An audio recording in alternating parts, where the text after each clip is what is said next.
చింత చిగురు పచ్చడిని వేడి వేడి రైస్‌లోకి కాస్త నెయ్యి వేసుకొని తింటే అద్భుతంగా ఉంటుంది. ఈ పచ్చడి తిన్న తర్వాత ఏది తిన్నా కూడా టేస్ట్ అనిపించదు.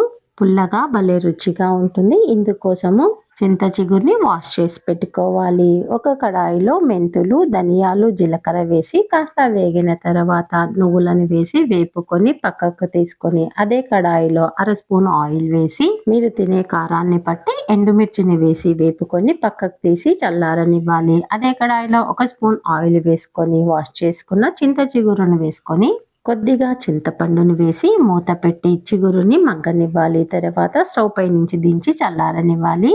మిక్సీ జార్లో వేయించుకున్న దినుసులు టేస్ట్కి సరిపడినంత సాల్ట్ని వేసి పౌడర్గా చేసుకొని ఉడికించి పక్కనుంచుకున్న చింత చిగురుని వేసి మిక్సీ పట్టుకోవాలి.